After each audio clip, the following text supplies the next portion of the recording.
अफगानिस्तान, कश्मीर, चीन।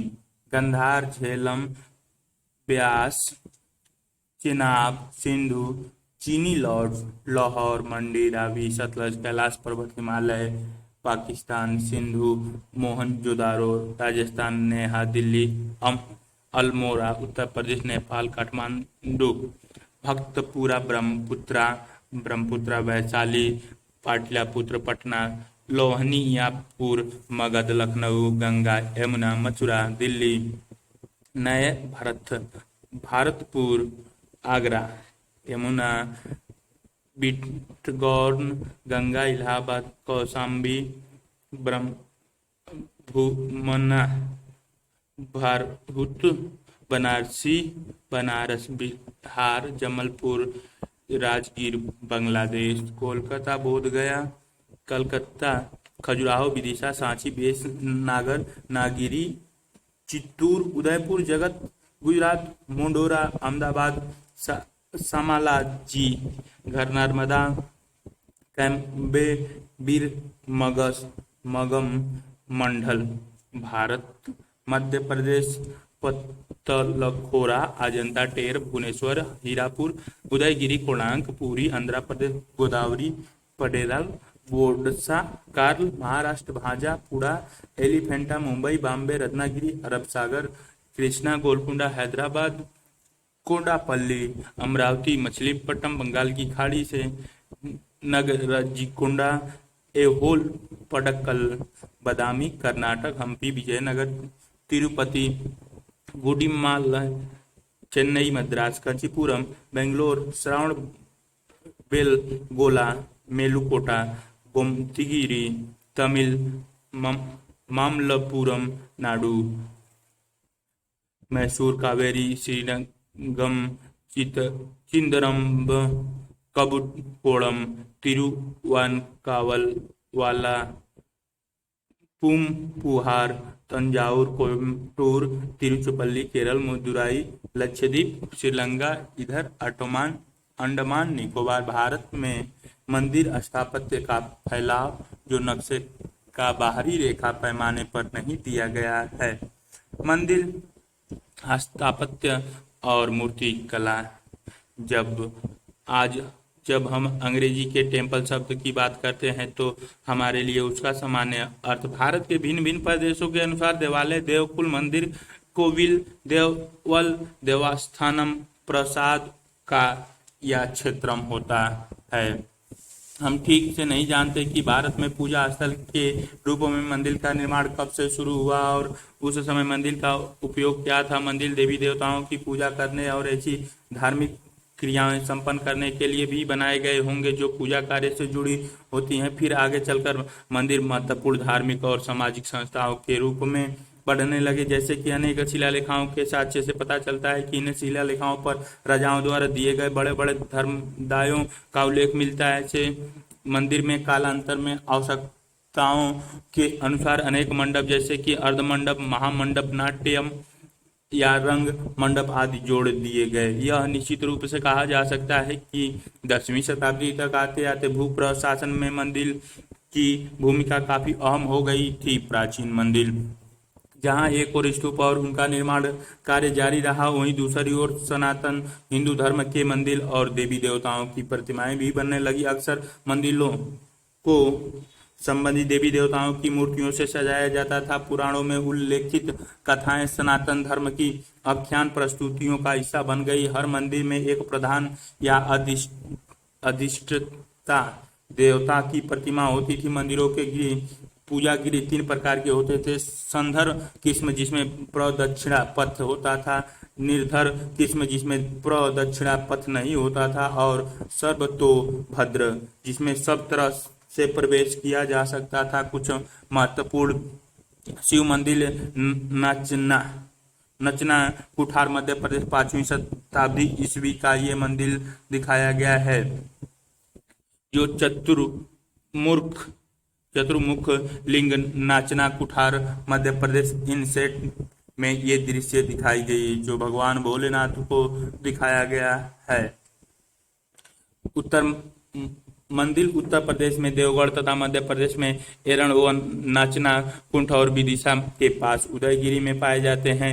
ये मंदिर साधारण श्रेणी के हैं जिनमें बरामदा, बड़ा कक्ष, मंडप और पीछे पीछे पूजा गृह है।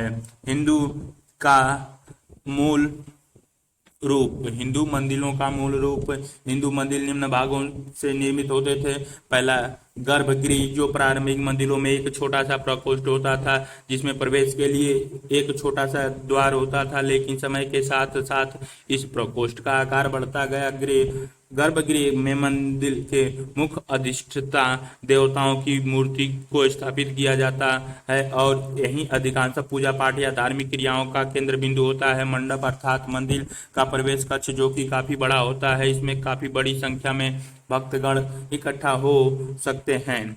इस मंडप की छत आमतौर पर खंभों पर टिकी होती है। पूर्वोत्तर काल में इन पर शिखर बनाए जाने लगे, जिसे उत्तर भारत में शिखर और दक्षिण भारत में विमान कहा जाने लगा। वाहन अर्थात मंदिरों के अधिष्ठाता देवताओं की सवारी वाहन को एक स्तंभ या ध्वज के साथ गर्भगृह के साथ कुछ दूरी पर रखा जाने लगा। भारत में मंदिरों की दो श्रेणियां को जाना जाता है, उत्तर भारत की नागर शैली और दक्षिण भारत की द्रविड़ शैली। कुछ विद्वानों के मतानुसार वेसर शैली भी एक स्वतंत्र शैली है जिसमें नागर और द्रविड़ दोनों शैलियों की कुछ चुनी हुई विशेषताओं का मिश्रण पाया जाता है। इन परंपरागत प्रमुख श्रेणियों के अंतर्गत और भी कई उपशैलियां आती हैं। हम आगे इस अध्याय में इन उपशैलियों पर चर्चा करेंगे। आगे चलकर मंदिरों के भवनों के निर्माण में ज्यों ज्यों जटिलता बढ़ती गई, उनमें तरह तरह की प्रतिमाओं की स्थापना के लिए आले दीवाले जोड़े जाते रहे, मगर मंदिरों की आधारभूत योजना नक्शा पहले जैसी ही बनी रही। मूर्तिकला, मूर्ति विद्या और अलंकरण देवी देवताओं की मूर्तियों का अध्ययन कला इतिहास की एक अलग शाखा के अंतर्गत आते हैं, जिसे मूर्ति विद्या आइकोनोग्राफी कहा जाता है। मूर्ति विद्या जिसे प्रतिमा विद्या भी कहा जाता है, के अंतर्गत कतिपय प्रतीकों तथा पुराण कथाओं के आधार पर मूर्ति की पहचान की जाती है। अक्सर कई बार ऐसा भी होता है कि देवताओं की आधारभूत कथा और अर्थ तो सदियों तक एक जैसा ही बना रहता है, किंतु स्थान और समय के सामाजिक, राजनीतिक या भौगोलिक संदर्भ में उसका उपयोग कुछ बदल जाता है। प्रत्येक क्षेत्र और काल में प्रतिमाओं की शैली सदा एक जैसी नहीं रही। प्रतिमा विद्या में अनेक स्थानीय परिवर्तन आते रहे। मूर्तिकला तथा अलंकरण शैली में भी व्यापकता आती गई और देवी देवताओं के रूप उनकी कथाओं के अनुसार बनते बदलते गए। मंदिर में मूर्तियों की स्थापना की योजना बड़ी सूझबूझ के साथ बनाई जाती रही। उदाहरण के लिए नागर शैली के मंदिरों में गंगा और यमुना जैसी नदी देवियों को गर्भगृह के प्रवेश द्वार के नागर शैली का मंदिर पीठ, गर्भगृह, शिखर, कलश, आमलक का दृश्य प्रदर्शित किया गया है, पास रखा जाता था। जबकि द्रविड़ मंदिरों में द्वारपालों को आमतौर पर मंदिर के मुख्य द्वारों यानी गोपुरम पर रखा जाता था। इसी प्रकार मिथुनों, नौ मांगलिक ग्रहों और यक्षों को द्वार रक्षा के लिए प्रवेश द्वार पर रखा जाता था। मुख्यतः देवता यानी मंदिर के अधिष्ठाता देवता के विभिन्न स्वरूपों या पक्षों को गर्भगृह की बाहरी दीवारों पर दर्शाया जाता था। 8 दिशाओं के स्वामी यानी अष्ट दिक्पालों को गर्भगृह की बाहरी दीवारों और मंदिरों की बाहरी दीवारों पर अपनी अपनी दिशा की ओर अभिमुखा दिखाया जाता था। मुख्य देवालयों की चारों दिशाओं में छोटे देवालय होते थे, जिनमें मुख्य देवता के परिवार या अवतार को मूर्तियों के स्थापित किया जाता था। देवी देवताओं के भिन्न भिन्न रूपों की मूर्तियों को देखने से पता चलता है कि भिन्न भिन्न पंथों या संप्रदायों के बीच दार्शनिक वाद विवाद और प्रतियोगिताएं चलती रहती थी, जिनके कारण उनके रूपों के प्रस्तुतिकरण में भी विविधता आ गई। अंततः अलंकरण के विविध रूप जैसे गवाक्ष, ब्याल, याली, कल्प, लता, आमलक, कलश, आज का भी प्रयोग मंदिरों में विविध स्थानों तथा तरीकों से किया गया। नागर या उत्तर भारतीय मंदिर शैली। उत्तर भारत में मंदिर स्थापत्य वास्तुकला की जो शैली लोकप्रिय हुई उसे नागर शैली कहा जाता है। इस शैली की एक आम बात यह थी कि संपूर्ण मंदिरों का एक विशाल चबूतरे वेदी पर बनाया जाता है और उस तक पहुंचने के लिए सीढ़ियां होती थी। आमतौर पर इन मंदिरों में दक्षिण भारतीय या द्रविड़ शैली के विपरीत कोई चार दीवारी या दरवाजे नहीं होते। मंदिर में एक घुमावदार गुंबद होता था जिसे शिखर कहा जाता था। यद्यपि पुराने जमाने के मंदिरों में एक ही शिखर होता था, लेकिन आगे चलकर इन मंदिरों में कई शिखर होने लगे। मंदिर का गर्भगृह हमेशा सबसे ऊंचे शिखर के एकदम नीचे बनाया जाता है। नागर मंदिर उनके शिखरों के रूपाकार शकल के अनुसार कई उपश्रेणियों में विभाजित किया जा सकते हैं। भारत के भिन्न भिन्न भागों में मंदिरों के भिन्न भिन्न भागों को ये चित्र में दिखाई गई है। नागर शैली का मंदिर जो बीच में उठा हुआ दृश्य में दिखाई, सूर्य मंदिर कोणार्क का ये दृश्य है। अलग अलग नामों से पुकारा जाता था, किंतु एक साधारण शिखर को जिसका आधार वर्गाकार होता था और दीवारें भीतर की ओर मुड़कर चोटी पर एक बिंदु पर मिलती है, उसे आमतौर पर रेखा प्रसाद कहा जाता है। नागर में एक दूसरा प्रमुख वस्तु रूप फमसाना किस्म के भवन जो रेखा प्रसाद की तुलना में अधिक चौड़े और ऊंचाई में कुछ छोटे होते थे। इनकी छतें अनेक ऐसी शिलाओं की बनी होती थीं जो भवन के केंद्रीय भाग के ऊपर एक निश्चित बिंदु तक सफाई से जुड़ी होती थीं, जबकि रेखा प्रसाद सीधे ऊपर उठे हुए लंबे गुंबदों की तरह दिखाई देते हैं। फरसाना की छतें भीतर की ओर नहीं मुड़ी होती, बल्कि वे सीधे ऊपर की ओर ढालवा होती हैं। बहुत से उत्तर भारतीय मंदिरों में आप यह देखेंगे कि फमसाना डिजाइन का प्रयोग मंडपों में हुआ है, जबकि मुख्य गर्भगृह एक रेखा प्रसाद में रखा गया है। कालांतर में रेखा प्रसाद जटिल हो गए और वे एक अकेले लंबे गुंबद की तरह दिखने की बजाय मंदिरों पर कई छोटे छोटे शिखर बनने लगे। ये शिखर पहाड़ों की चोटियों की तरह ऊपर उठे होते थे और उनमें सबसे बड़ा शिखर बीच में होता था और यह बीच वाला शिखर हमेशा गर्भगृह के ठीक ऊपर होता था। वल्लभी नागर शैली की उप श्रेणी कहलाती है। वल्लभी श्रेणी के वर्गाकार मंदिरों में मेहराबदार छतों से शिखर का निर्माण होता है। इस मेहराबी कक्ष का किनारा गोल होता है। यह सक्टाकार यानी बांस या लकड़ी के बने छकड़े की तरह होता है। ऐसा छकड़ा पुराने जमाने में बैलों से खींचा जाता होगा। ऐसे भवनों को आमतौर पर सक्टाकार भवन वैगन वल्टुएटेड बिल्डिंग कहा जाता है। जैसे कि ऊपर बताया गया है, मंदिर का रूप उन प्राचीन भवनों रूपों से प्रभावित था जो 5वीं शताब्दी से पहले बनाए जाते थे। भवनों का वल्लभी किस्म उनमें से एक थी। उदाहरण के लिए यदि आप शैलकृत बौद्ध चैत्यों की निर्माण योजना नक्शे का अध्ययन करें तो पाएंगे कि उनमें से अधिकतर चैत्यों का रूप लंबे कक्षों प्रकोष्ठों जैसे है और उनकी आखिरी पीठ मुड़ी हुई है। भीतर से छत का यह हिस्सा भी सक्टाकार अर्ध गोल चाप बितान दिखाई देता है। चित्र में शेष साई विष्णु दशावतार मंदिर देवगढ़ का दृश्य दिखाई गई है। ये मंदिर का दृश्य दशावतार विष्णु मंदिर देवगढ़ 5वीं शताब्दी ईस्वी का ये मंदिर बना हुआ है। मध्य भारत, उत्तर प्रदेश, मध्य प्रदेश और राजस्थान के प्राचीन मंदिरों में अनेक समानताएं पाई जाती हैं। इनमें सबसे उल्लेखनीय समानता यह है कि ये सभी मंदिर बलुआ पत्थर के बने हुए हैं। गुप्त काल के सबसे पुराने संरचनात्मक मंदिर जो आज भी मौजूद हैं मध्य प्रदेश में पाए जाते हैं। ये अपेक्षाकृत साधारण किस्म के आडंबरहीन पूजा स्थल हैं। इनमें एक छोटा मंडप होता है जो 4 खंभों पर टिका होता है। यह मंडप एक साधारण वर्गाकार मुख्य मंडप पोर्च सा होता है और उसके आगे एक छोटा सा कक्ष होता है जो गर्भगृह का काम देता है। इस संबंध में महत्वपूर्ण बात यह है कि ऐसे दो मंदिर आज बचे हुए हैं। उनमें से एक उदयगिरी में है जो विदिशा के सीमांत क्षेत्र में स्थित है तथा गुफा मंदिरों के एक बड़े हिंदू संकुल का भाग है, और दूसरा मंदिर सांची में स्तूप के निकट स्थित है। यह समतल छत वाला प्रथम मंदिर है। इसका अर्थ यह हुआ कि दोनों धर्मों के मंदिर स्थापत्य वास्तु में एक जैसे परिवर्तन किए जा रहे थे। देवगढ़ जिला ललितपुर उत्तर प्रदेश का मंदिर 6वीं शताब्दी के प्रारंभिक वर्षों में बनाया गया था। इसका मतलब यह हुआ कि यह मंदिर उपर्युक्त सांची और उदयगिरी मध्य प्रदेश के छोटे मंदिरों के लगभग 100 साल बाद बना था, इसीलिए इसे गुप्त कालीन मंदिर स्थापत्य का एक स्वर्णिम उदाहरण माना जाता है।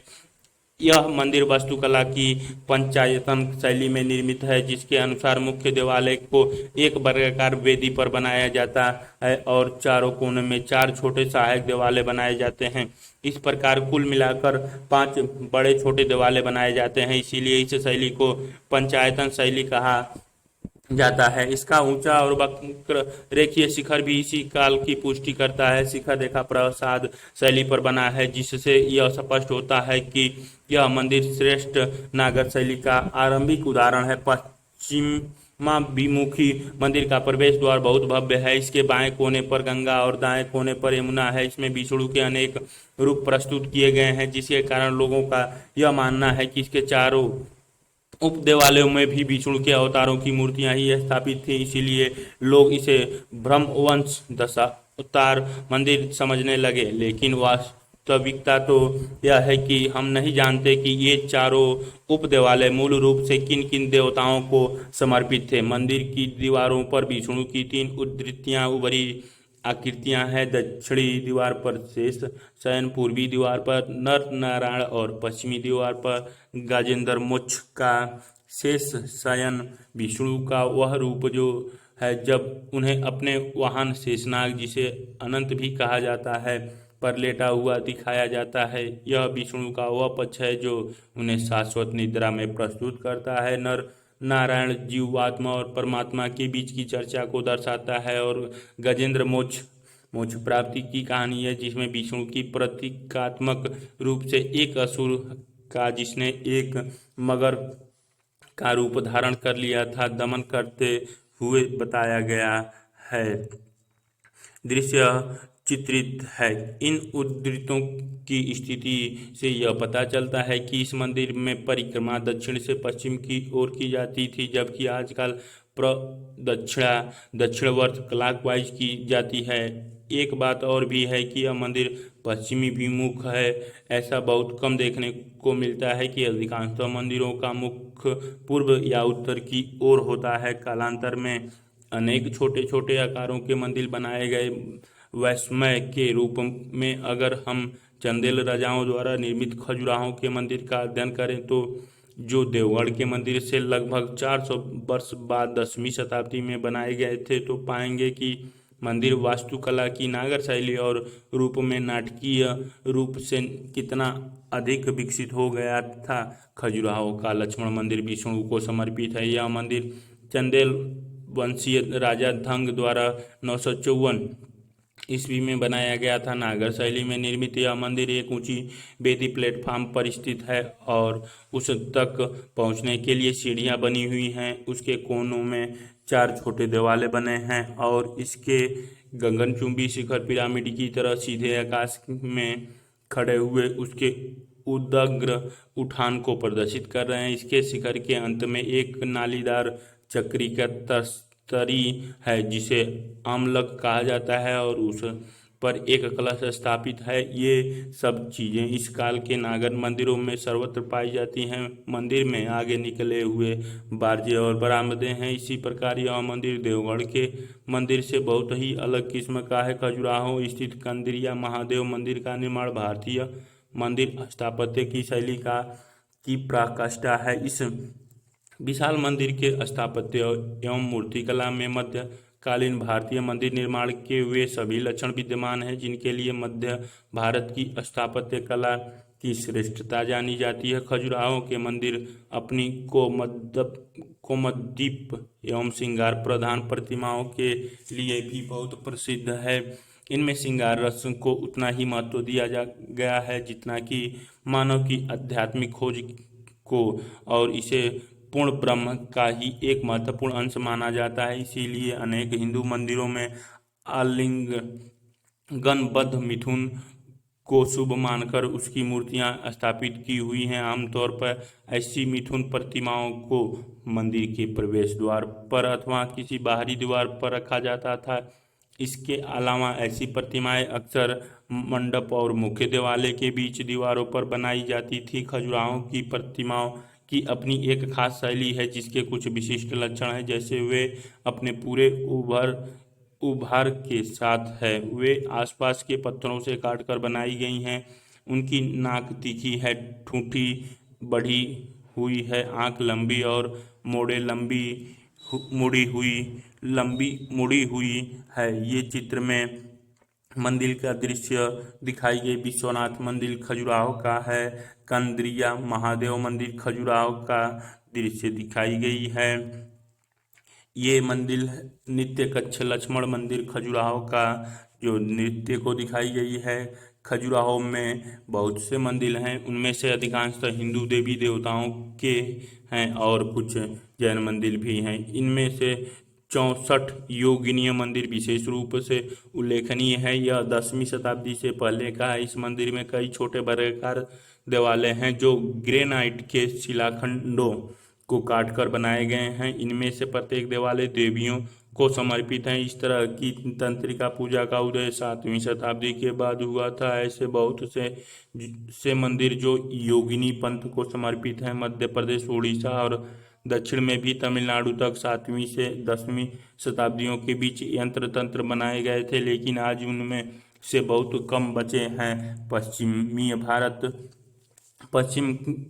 भारत के पश्चिम उत्तर क्षेत्र में, जिसमें गुजरात और राजस्थान शामिल हैं, और भी कभी कभी शैलीगत विशेषताओं के कारण पश्चिम मध्य को भी इसमें शामिल कर लिया जाता है।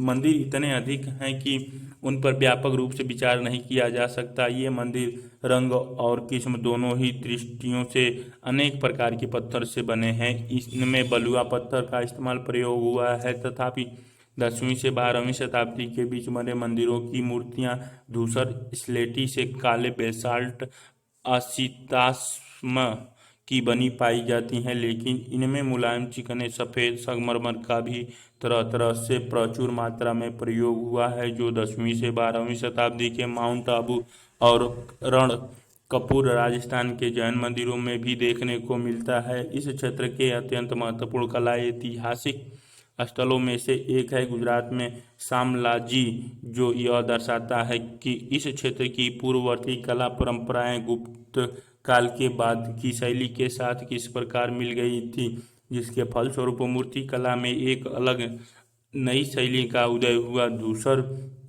स्तरित चट्टानों से बनी अनेक मूर्तियां इस क्षेत्र में पाई जाती हैं, जिनका समय 6वीं शताब्दी के आसपास का माना जा सकता है। इसके संरचक कौन थे, इस विषय में तो मतभेद है, पर इनका काल इनकी शैली के आधार पर निर्धारित किया गया है। चित्र में दिखाई गई है ये सूर्य मंदिर मोढरा गुजरात का सूर्य मंदिर, ये मोढरा गुजरात में बना है। ये सूर्य मंदिर मोढरा गुजरात की दोनों चित्रें दिखाई गई हैं। मोढरा गुजरात का सूर्य मंदिर 11वीं शताब्दी के आरंभिक काल की रचना है। इसे सोलंकी राजवंश के राजा भीमदेव प्रथम ने 1026 ईस्वी में बनाया था। सूर्य मंदिर में सामने की ओर एक अत्यंत विशाल वर्गाकार जलाशय है, जिसमें सीढ़ियों की सहायता से पानी तक पहुंचा जा सकता है। इसे सूर्य कुंड कहते हैं। नदी, तालाब, कुंड, बावली जैसे किसी भी जल निकाय का किसी पवित्र एवं धार्मिक वास्तु स्थल के पास होना पुराने जमाने से ही आवश्यक समझा जाता रहा है। इस काल तक आते आते ये जल निकाय अनेक मंदिरों के हिस्से बन गए। यह 100 वर्ग मीटर के क्षेत्रफल वाला वर्गाकार जलाशय है। जलाशय के भीतर की सीढ़ियों के बीच में 108 छोटे छोटे देव स्थान बने हुए हैं। एक अलंकृत विशाल चाप तोरण दर्शनार्थी को सीधे सभा मंडप तक ले जाता है। यह मंडप चारों ओर से खुला है, जैसे कि उन दिनों पश्चिम तथा मध्य भारत के मंदिरों में आम रिवाज था। गुजरात की काष्ठ उत्कीर्ण की परंपरा का प्रभाव इस मंदिर में उपलब्ध प्रचुर उत्कीर्ण तथा मूर्ति निर्माण के कार्यों पर स्पष्ट दिखाई देता है, किंतु केंद्रीय छोटे देवालय की दीवारों पर कोई उत्कीर्ण कार्य नहीं किया गया है और दीवारें सादी छोड़ दी गई हैं। चूंकि मंदिर पूर्वाभिमुख है, इसीलिए हर वर्ष विषुव के समय यानी 21 मार्च और 23 सितंबर को जब दिन रात बराबर होते हैं, सूर्य सीधे केंद्रीय देवालय पर चमकता है। पूर्वीय भारत पूर्वीय भारत के मंदिरों में वे सभी मंदिर शामिल हैं जो पूर्वोत्तर क्षेत्र, बंगाल और उड़ीसा में पाए जाते हैं। इन तीनों में से प्रत्येक क्षेत्र में अपनी अपनी विशिष्ट किस्म की मंदिरों का निर्माण किया गया। पूर्वोत्तर क्षेत्र और बंगाल के वास्तुशिल्प के इतिहास का अध्ययन करना कठिन हो गया है, क्योंकि उन क्षेत्रों में निर्मित अनेक प्राचीन मंदिरों के भवनों का नवीनीकरण कर दिया गया है और उन स्थानों पर इस समय मंदिरों का जो रूप बचा हुआ और वह बचा है वह परिवर्तित काल में ईंटों और कंक्रीट का बना हुआ है, जिससे उनका मूल रूप ढक गया है। फिर भी ऐसा प्रतीत होता है कि चिकनी पक्की मिट्टी टेराकोटा ही भवन निर्माण ये चित्र में दिखाई गई है। शिव सागर मंदिर असम का दृश्य दिखाई गई है के लिए पाटिया फलक बनाने के लिए मुख्य माध्यम था। ऐसी मिट्टी की पाटियां फलकों में बंगाल में 7वीं शताब्दी तक बौद्ध तथा हिंदू देवी देवताओं की मूर्तियां चित्रित की जाती रही। असम और बंगाल में भी बड़ी संख्या में प्रतिमाएं पाई गई हैं, जिनमें उन क्षेत्रों के में कुछ महत्वपूर्ण क्षेत्रीय शैलियों के विकास का पता चलता है। असम तेजपुर के पास डापवर्तिया में एक पुराना 6ठी शताब्दी में बना दरवाजे का ढांचा मिला है और तिनसुकिया के पास स्थित रंगागोरा चाय बागान टी स्टेट की से तरह तरह की कुछ प्रतिमाएं मिली हैं, जिनसे इस क्षेत्र में गुप्तकालीन शैली के आगमन का पता चलता है। यह गुप्तोत्तर शैली इस क्षेत्र में 10वीं शताब्दी तक बराबर जारी रही, किंतु 12वीं से 14वीं शताब्दी के बीच असम में एक अलग क्षेत्रीय शैली विकसित हो गई। उत्तरी बर्मा से अब असम में टाई लोगों का आगमन हुआ तो उनकी शैली बंगाल की प्रमुख पाल शैली से मिल गई और उनके मिश्रण से एक नई शैली का विकास हुआ, जिसे आगे चलकर गुवाहाटी और उसके आसपास के क्षेत्रों में अहोम शैली कहा जाने लगा। बंगाल बिहार और बंगाल बांग्लादेश सहित में 9वीं से 12वीं शताब्दी के बीच की अवधि में निर्मित प्रतिमाओं की शैली को पाल शैली कहा जाता है, जिनका नामकरण तत्कालीन पाल शासकों के आधार पर किया गया। इस प्रकार 11वीं शताब्दी के मध्य भाग से 13वीं शताब्दी के मध्य भाग तक निर्मित मूर्तियों की शैली को तत्कालीन के सेन शासकों के नाम पर सेन शैली कहा जाता है। उस क्षेत्र में पाए जाने वाले मंदिर स्थानीय बंग शैली के अभिव्यंजक ही माने जाते हैं। उदाहरण के लिए वर्धमान जिले में बारकंड नागर के पास स्थित 9वीं शताब्दी के सिद्धेश्वर महादेव मंदिर का मोड़दार शिखर बहुत ऊंचा है और उसकी चोटी पर एक बड़ा आमलक बना हुआ है। यह आरंभिक पाल शैली का अच्छा उदाहरण है। यह उड़ीसा के समकालीन मंदिरों जैसा है। यह मूल रूप से कुछ शताब्दियों के बाद ऊंचा होता गया। 9वीं से 12वीं शताब्दियों के बीच बने अनेक भवन पुरुलिया जिसे जिले में तेलकुपी स्थान पर स्थित है। जब इस क्षेत्र में बांध का निर्माण किया जाता चित्र में दिखाए गए टेराकोटा का विष्णुपुर विष्णुपुर हुआ तो वे पानी में समा गए। ये भवन उस क्षेत्र में प्रचलित अनेक महत्वपूर्ण शैलियों में से हैं, जिनसे पता चलता है कि तत्कालीन कलाकार उन सभी शेष नागर उप शैलियों से परिचित थे जो उस समय उत्तर भारत में प्रचलित थी। पुरुलिया जिले में कुछ मंदिर आज भी विद्यमान है जो उस काल के बताए जाते हैं। इन मंदिरों के काले तथा धूसर रंग के बेसाल्ट तथा और कोलोराइट पत्थरों से बने स्तंभों तथा मेहराबी ताकों ने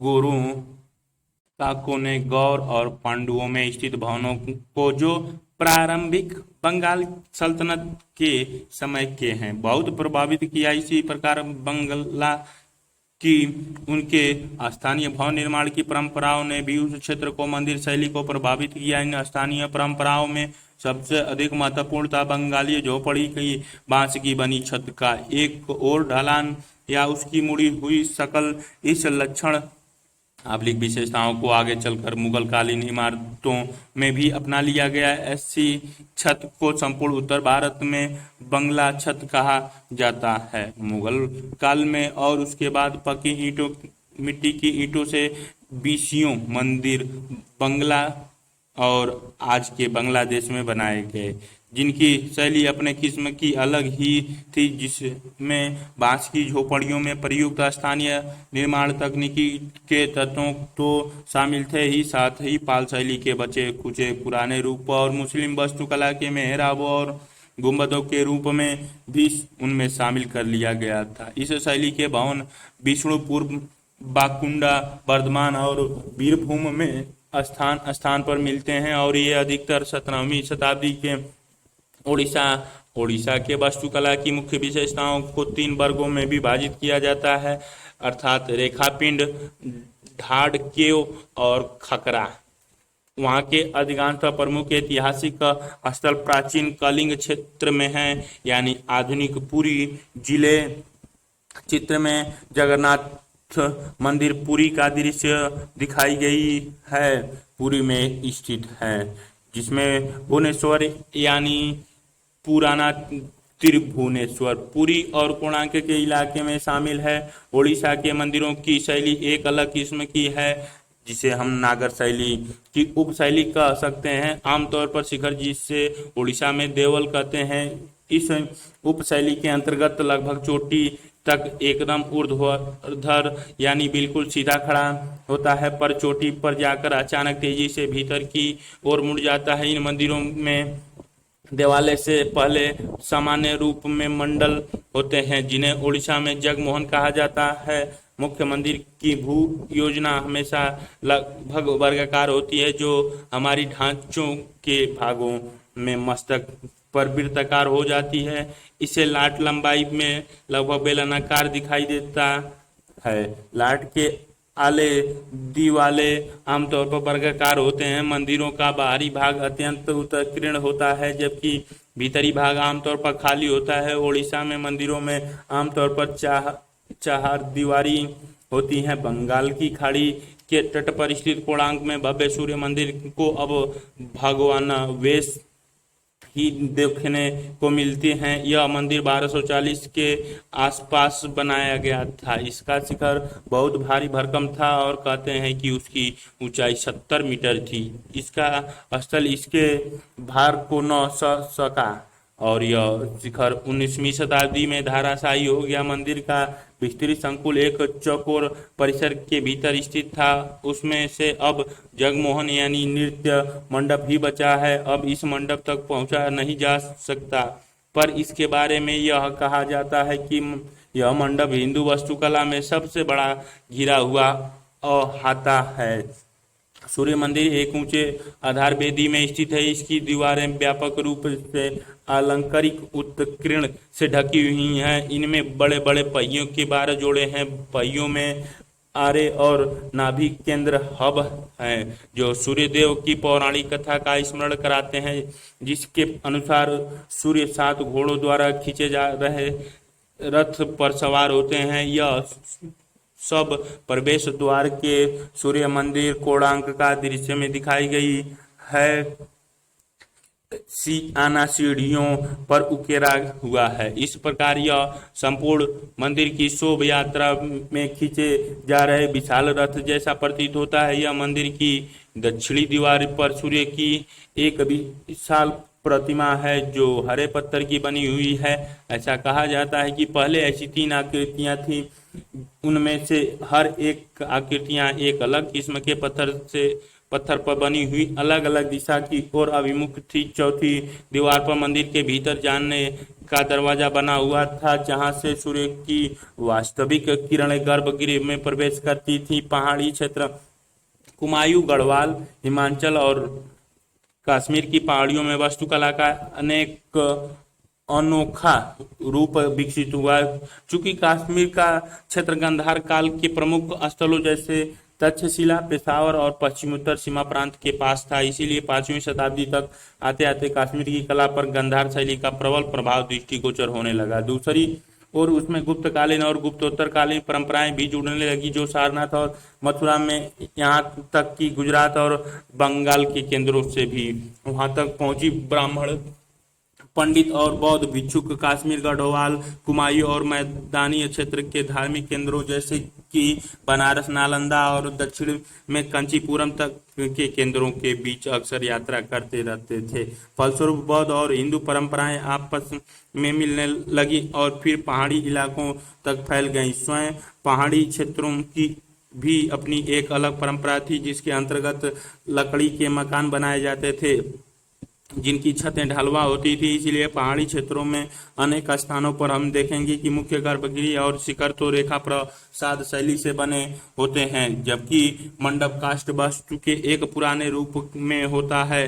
कभी कभी मंदिर स्वयं स्वयं पैगोंडा स्तूप की सूरत ले लेता है। कश्मीर का कोटा काल वास्तुकला की दृष्टि से अत्यधिक उल्लेखनीय है। उन्होंने बहुत से मंदिर बनाए, जिनमें से पेंड्रोथान में निर्मित मंदिर सबसे अधिक महत्वपूर्ण है। ये मंदिर का दृश्य दिखाई गई है। पहाड़ी क्षेत्र के मंदिर का दृश्य प्रकट किया गया है।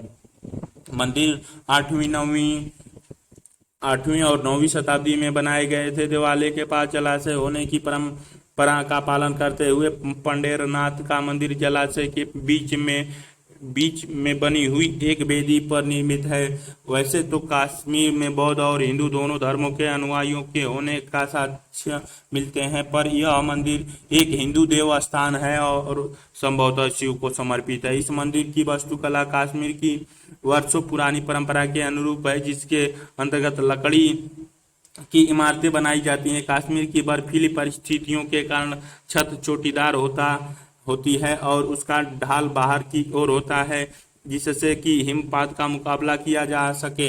यह मंदिर बहुत ही कम अलंकृत और गुप्तोत्तरकालीन प्रचुर गहरे उत्कीर्ण की सौंदर्य शैली से बहुत हटकर है। हाथियों की कतार का बना आधार तल और द्वार पर बने अलंकरण ही इस मंदिर की सजावट है। शामलजी में मिली प्रतिमाओं की तरह चंबा में मिली प्रतिमाओं में भी स्थानीय परंपराओं का गुप्तोत्तर शैली के साथ संगम दिखाई देता है। लक्षणा देवी मंदिर में स्थापित महिषासुरमर्दानी और नरसिंह की प्रतिमाओं अलंकृत में गुप्तोत्तरकालीन परंपरा का प्रभाव दृष्टिगोचर होता है। दोनों प्रतिमाओं में यह स्पष्ट दिखाई देता है कि एक और जहां कश्मीर की धातु प्रतिमा परंपरा का पालन किया गया है, वहीं दूसरी ओर मूर्तियों में गुप्तोत्तरकालीन सौंदर्य शैली का भी पूरा ध्यान रखा गया है। प्रतिमाओं का पीलापन संभवतः जस्ते और तांबे के मिश्रण का प्रभाव है। उन दिनों कश्मीर में उन दोनों धातुओं का खूब प्रयोग होता था। इस मंदिर में एक शिलालेख है जिसमें यह कहा गया है कि यह मंदिर राजा मेरुवर्मन के शासनकाल में 7वीं शताब्दी में बनाया गया था। कुमायूं के मंदिरों की चर्चा करें तो वहां के 2 मंदिर विशेष रूप से उल्लेखनीय हैं। इनमें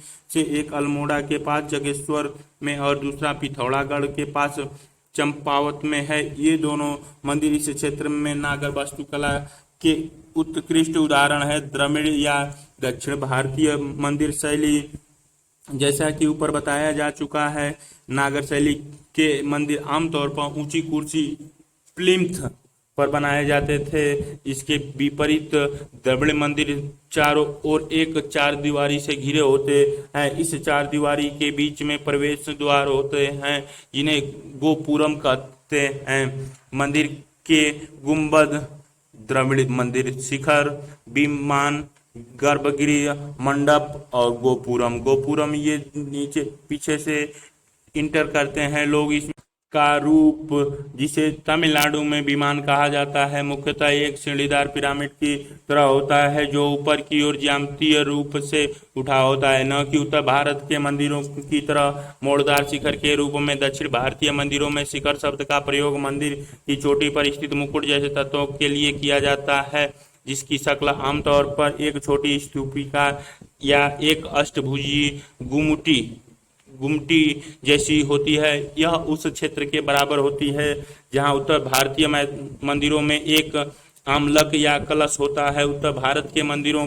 के मंदिर गर्भगृह के प्रवेश द्वार के पास मिथुनों या गंगा यमुना नदी की प्रतिमाएं होती हैं। दक्षिण भारतीय मंदिरों में आमतौर पर भयानक द्वारपालों की प्रतिमाएं खड़ी की जाती हैं जो मानो मंदिर की रक्षा कर रहे हैं। मंदिर के आहते परिसर में कोई बड़ा जलाशय या तालाब होता है। उप देवालयों को या तो मंदिर के मुख्य गुंबदों के भीतर ही शामिल कर लिया जाता है या फिर अलग छोटे देवालयों के रूप में मुख्य मंदिर के पास रखा जाता है। दक्षिण के मंदिरों में उत्तर भारत के मंदिरों की तरह एक साथ कई छोटे बड़े शिखर नहीं होते। दक्षिण के सबसे पवित्र माने जाने वाले कुछ मंदिरों में आप देखेंगे कि मुख्य मंदिर जिसमें गर्भगृह बना होता है उसका गुंबद सबसे छोटा होता है। इसका कारण यह है कि वह मंदिर का सबसे पुराना भाग होता है और समय के साथ जब नगर की जनसंख्या और आकार बढ़ जाती है तो मंदिर भी बड़ा हो जाता है और उसके चारों ओर नई चार दीवारियां बनाने की भी जरूरत पड़ जाती है। इसकी ऊंचाई इससे पहले वाली दीवार से ज्यादा होगी और उसका गोपुरम भी पहले वाले गोपुरम से अधिक ऊंचा होगा। उदाहरण के लिए यदि आप आधुनिक त्रिचिलापल्ली के श्री रंगम मंदिर के दर्शन करने जाएं तो आप पाएंगे कि इसके चार समकेंद्रीय आयताकार आहते चार दीवारियां हैं और हर चार दीवारी में एक गोपुरम बना है। सबसे बाहर में चार दीवारी सबसे नई है और एकदम बीच का गुंबद जिसमें गर्भगृह बना है सबसे पुराना है। इस प्रकार मंदिर शहरी वास्तुकला के केंद्र बिंदु बनने लगे थे। तमिलनाडु में कांचीपुरम, तंजौर, मदुराई और कुंभकोणम सबसे ये चित्र में मीनाक्षी मंदिर मदुराई का दृश्य जो बहुत ऊंचा दिखाया गया चित्र में है। ये मंदिर कोंडचोलपुरम मंदिर है। कोंडचोलपुरम का मंदिर दृश्य में दिखाया गया है। प्रसिद्ध मंदिर नगर हैं जहां 8वीं से 12वीं शताब्दी के दौरान मंदिर की भूमिका केवल धार्मिक कार्यों तक ही सीमित नहीं रही। मंदिर प्रशासन के केंद्र बन गए जिनके नियंत्रण में बेशुमार जमीन होती थी। जिस तरह से नागर मंदिरों की कई उप श्रेणियां होती थी उसी प्रकार द्रविड़ मंदिरों की भी कई उप श्रेणियां होती थी। इनकी मूल आकृतियां 5 प्रकार की होती थी: वर्गाकार, आयताकार, अंडाकार, वृत्ताकार और अष्टस्त्र। इनमें से वर्गाकार को आमतौर पर कूट और चतुरस्त्र भी कहा जाता है।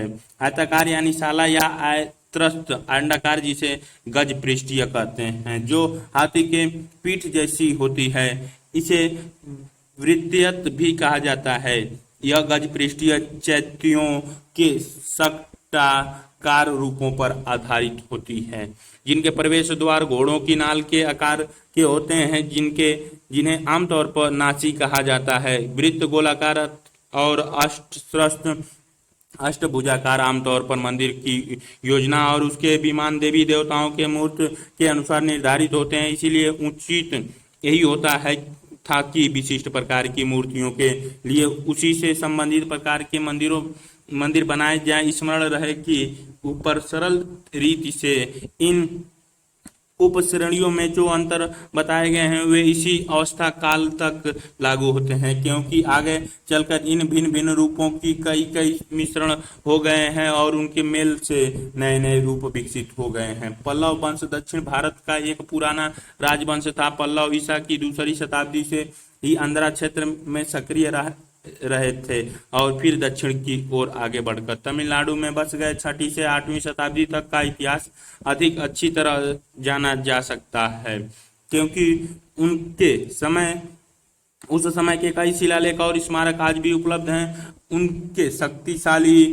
राजाओं ने अपने साम्राज्य को उपमहाद्वीपों को के अनेक भागों तक फैलाया। कभी कभी तो उनके साम्राज्य की सीमाएं ओडिशा तक फैल गई थी। उन्होंने पूर्वोत्तर एशिया के साथ भी अपने मजबूत संबंध स्थापित कर लिए थे। पल्लव राजा अधिकतर शैव थे, लेकिन उनके शासनकाल के अनेक वैष्णव मंदिर आज भी मौजूद हैं और इसमें भी कोई संदेह नहीं है कि वे दक्कन के लंबे बौद्ध इतिहास से भी प्रभावित थे। आमतौर पर ऐसा माना जाता है कि अनेक आरंभिक भवन शैलाकृति चट्टानों को काटकर बनाए गए थे, जबकि बाद वाले भवन संरचनात्मक रोड, पत्थर आदि से चुनकर बनाए गए थे। तथापि यह विश्वास करने के लिए पर्याप्त आधार मौजूद है कि संरचनात्मक भवन उस समय भी सुविख्यात थे जब शैलकृत भवनों को खोदा जा रहा था। आरंभिक भवनों को आमतौर पर महेंद्र वर्मन प्रथम, जो कि कर्नाटक के चालुक्य राजा पुलकेशिन द्वितीय का समकालीन था, के शासनकाल का माना जाता है। नरसिंह वर्मन प्रथम, जिसे मल्लह भी कहा जाता है, 640 ईस्वी के आसपास पल्लव राजगद्दी पर बैठा था। उसके बारे में यह प्रसिद्ध है कि उसने पुलकेशिन द्वितीय को हराकर उसके हाथों अपने पिता को मिली हार का बदला लिया और महाबलीपुरम में अनेक भवनों के निर्माण का कार्य प्रारंभ किया। संभवतः इसीलिए महाबलीपुरम को उसके नाम का अनुकरण करते हुए मामल्लपुरम कहा गया। चित्र में मंदिर का दृश्य दिखाई गई है। तट मंदिर महाबलीपुरम का दृश्य है। महाबलीपुरम की तटीय मंदिर बाद में संभवतः नरसिंह वर्मन द्वितीय 728 ईस्वी, जिन्हें राज सिंह भी कहा जाता है, के द्वारा बनवाया गया था। इस मंदिर का मुंह समुद्र की ओर करके इसे पूर्व अभिमुख बना दिया गया, परंतु यदि आप इसे गौर से देखें तो पाएंगे कि इसी मंदिर में वास्तव में 3 दीवारें हैं, जिनमें से 2 शिव के हैं। उनमें से एक पूर्व विमुख और दूसरा पश्चिम विमुख है और उन दोनों के बीच अंत शयनम रूप में विष्णु का मंदिर है। यह एक असामान्य बात है, क्योंकि मंदिरों में आमतौर पर एक ही मुख्य देवालय होता है, पूजा के 3 स्थान नहीं होते। इससे यह पता चलता है कि मंदिरों की मूल योजना संभवतः इसी रूप में नहीं थी और आगे चलकर परिवर्ती संरक्षकों ने मूल देवालयों के साथ और देवालयों जोड़ दिए। मंदिर के आहतों में कई जलाशय, एक आरंभिक गोपुरम और कई अन्य प्रतिमाएं होने का साक्ष्य मिलता है। मंदिर की दीवारों पर शिव के वाहन नंदी बैल की भी प्रतिमाएं हैं तथा नीची दीवारों पर और भी कई आकृतियां बनी हुई हैं, लेकिन वे सदियों तक समुद्र के नमकीन पानी की मार सहते सहते काफी बिगड़ गई। तंजावुर का भव्य शिव मंदिर, जिसे राजराजेश्वर या बृहदेश्वर मंदिर कहा जाता है, समस्त भारतीय मंदिरों में से सबसे बड़ा और ऊंचा है। इसका निर्माण कार्य 1009 ईस्वी के आसपास राजराज चोल द्वारा पूरा कराया गया था। मंदिर निर्माण उस काल की एक विशेष गतिविधि थी जब 100 से अधिक महत्वपूर्ण मंदिरों का निर्माण हुआ और चोल काल के अनेक मंदिर आज भी बेहतर अवस्था में पाए जाते हैं और उनमें से कई मंदिरों में आज भी पूजा होती है। चोल सम्राट द्वारा निर्मित कराया गया बृहदेश्वर मंदिर पूर्ववर्ती पल्लव, चालुक्य और पांड्य राजाओं द्वारा बनाए गए किसी भी मंदिर के आकार प्रकार को देखते हुए बड़ा है। उसका बहुमंजिल विमान 70 मीटर लगभग 230 फुट की गगनचुंबी ऊंचाई तक खड़ा है। उसकी चोटी पर एक कांस्यमय शिखर है जो अष्टभुज गुंबद की शक्ल की स्तूपिका है। यही वह मंदिर है जहां दर्शक को पहली बार दो बड़े गोपुर चित्र में दिखाई गई। ये मंदिर बृहदेश्वर मंदिर तंजावुर का देखने को मिलते हैं। इन गोपुरों पर अनेक प्रतिमाएं बनी हैं जिन्हें बनाने की योजना मंदिर निर्माण के मूल कार्यक्रम में ही शामिल थी। नंदी की विशाल प्रतिमाएं शिखर के कोने पर लगी हुई हैं और चोटी पर बना कलश लगभग 3 मीटर और 8 सेंटीमीटर ऊंचा है। सैकड़ों आकृतियां विमान की शोभा बढ़ा रही हैं। हालांकि यह संभव है कि ये आकृतियां मराठा काल में जोड़ी गई हों। और मूल रूप से सभी चोल काल की न हो। मंदिर के प्रमुख देवता शिव हैं, जो एक अत्यंत विशाल लिंग के रूप में एक दो मंजिले गर्भगृह में स्थापित हैं। गर्भगृह के चारों ओर की दीवारें पौराणिक आख्यानों से ओतप्रोत हैं, जिन्हें चित्रों के माध्यम से प्रस्तुत किया गया है। ये दृश्य में दिखाई गई हैं 5 रथ महाबलीपुरम का दृश्य। ये 5 रथ दिखाई गई दृश्य में है। दक्कन की वास्तुकला कर्नाटक जैसे कई क्षेत्रों में अनेक भिन्न भिन्न शैलियों के मंदिरों का निर्माण हुआ, जिनमें उत्तर तथा दक्षिण भारतीय दोनों क्रमों का प्रयोग हुआ था। कुछ विद्वानों ने तो इस क्षेत्र के मंदिरों को नागर तथा द्रविड़ से हटकर उनकी मिश्रित शैली माना है। यह शैली 7वीं शताब्दी के उत्तरार्ध में लोकप्रिय हुई, जिसे का उल्लेख कुछ प्राचीन ग्रंथों में वेसर के नाम से किया गया है।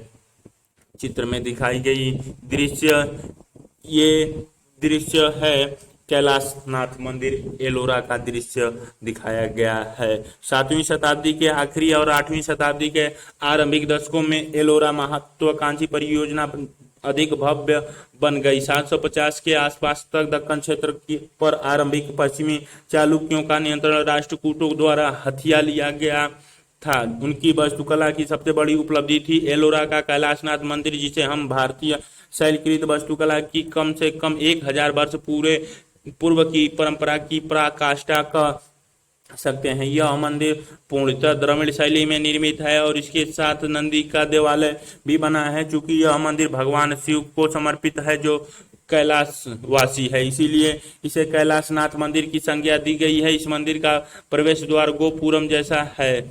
इसमें चारों ओर उपासना कक्ष है और फिर सहायक देवालय बना है, जिसकी ऊंचाई 30 मीटर है। महत्वपूर्ण बात तो यह है कि यह सब एक जीवंत शैलखंड पर उकेरा बनाया गया है। पहले एकासम पहाड़ी के एक हिस्से को धैर्यपूर्वक उकेरा काटा गया है और इस संपूर्ण बहुमंजिली संरचना को पीछे छोड़ दिया गया है। एलोरा में राष्ट्रकूट कालीन वास्तुकला काफी गतिशील दिखाई देती है। आकृतियां अक्सर असल कद से अधिक बड़ी हैं, जो अनुपम भव्यता और अत्यधिक ऊर्जा से ओतप्रोत हैं। दक्कन के दक्षिण भाग यानी कर्नाटक के क्षेत्र में बेहतर वास्तुकला की संकर मिली जुली शैलियों के सर्वाधिक प्रयोग देखने को मिलते हैं। पुलकेशिन प्रथम ने यहाँ सर्वप्रथम पश्चिमी चालुक्य राज्य स्थापित किया था, जब उसने 543 ईस्वी में बादामी के आसपास के इलाके को अपने कब्जे में ले लिया। आरंभिक पश्चिमी चालुक्य शासकों ने अधिकांश दक्कन पर 8वीं शताब्दी के मध्य तक शासन किया, जब तक कि राष्ट्रकूटों ने अपने सत्ता नहीं छीन ली। आरंभिक चालुक्यों ने अपने शैलकृति गुफाएं बनाई और फिर उन्होंने संरचनात्मक मंदिर बनवाए। यह गुफाओं में सबसे पुरानी गुफा है, जो अपनी विशिष्ट मूर्ति कलात्मक शैली के लिए जानी जाती है। इस स्थल पर पाई गई सबसे चित्र में दिखाई गई है। ये दृश्य है आपका मंदिर बादामी का मंदिर का दृश्य प्रकट किया गया है। महत्वपूर्ण प्रतिमाओं में से एक है नटराज की मूर्ति है, जो सप्तमातृकाओं के असली आकार से भी बड़ी प्रतिमाओं से घिरी है। इनमें से 3 प्रतिमाएं दाहिनी ओर बनी हैं। ये प्रतिमाएं ललित्यापूर्ण है। इनकी शारीरिक संरचना पतली है, चेहरे लंबे बने हैं और इन्हें छोटी धोतियां लपेटे हुए दिखाया गया है, जिनमें सुंदर चुन्नटें बनी हुई हैं। ये निश्चित रूप से समकालीन पश्चिमी दक्कन या वाकाटक शैलियों से भिन्न हैं, जो महाराष्ट्र में पेनार और रामटेक जैसे स्थानों पर देखने को मिलती हैं। अनेक शैलियों का संकरण और समावेशन चालुक्य कालीन भवनों की विशेषता थी। चालुक्य मंदिरों का एक सर्वोत्तम उदाहरण पट्टुडकल में स्थित विरूपाक्ष मंदिर है। यह मंदिर विक्रमादित्य द्वितीय के शासनकाल 733 से 44 में ईस्वी में उसकी पटरानी लोका महादेवी द्वारा बनवाया गया था। यह मंदिर प्रारंभिक द्रविड़ी परंपरा का एक सर्वोत्तम उदाहरण है। यहाँ स्थित एक अन्य महत्वपूर्ण धार्मिक स्थल पापनाथ मंदिर है, जो कि भगवान शिव को समर्पित है। यह मंदिर द्रविड़ शैली के पूर्व काल का सर्वोत्तम उदाहरण है। अन्य पूर्वी चालुक्य मंदिरों की परंपरा के विपरीत बादामी से मात्र 5 किलोमीटर की दूरी पर स्थित महाकूट मंदिर तथा पूर्व स्थित स्वर्ग ब्रह्म मंदिर में राजस्थान एवं ओडिशा की उत्तरीय चित्र में प्रदर्शित विरूपाक्ष मंदिर, पट्टडकल का मंदिर है, पट्टडकल का मंदिर दिखाई गई है। ये मंदिर बना हुआ दृश्य में दिखाई गए दुर्गा मंदिर ऐहोल का मंदिर है। शैली की झलक देखने को मिलती है। इस तरह ऐहोल कर्नाटक का दुर्गा मंदिर इससे भी पूर्व की गज पृष्ठाकार बौद्ध चैत्यों के समान शैलियों में निर्मित है। यह मंदिर बाद की शैली में निर्मित बरामदे से घिरा हुआ है, जिसका शिखर नागर शैली में बना हुआ है। अंत में ऐहोल के लॉर्ड खान मंदिर का जिक्र करना भी जरूरी होगा। ऐसा प्रतीत होता है कि इसके निर्माण में पहाड़ी क्षेत्रों में लकड़ी के छत वाले मंदिरों से, जिनके बारे में हम पहले पढ़ चुके हैं, प्रेरणा मिली होगी। दोनों के बीच अंतर केवल इतना ही है कि यह मंदिर पत्थर का बना है, लकड़ी का नहीं। अब प्रश्न यह उठता है कि भिन्न भिन्न शैलियों के ये मंदिर एक स्थान पर कैसे बने, अथवा ये भिन्न भिन्न वास्तु शैलियां एक स्थान पर कैसे व्यवहार में आई। इसका कारण जिज्ञासा था या कुछ नया करके दिखाने की ललक। निसंदेह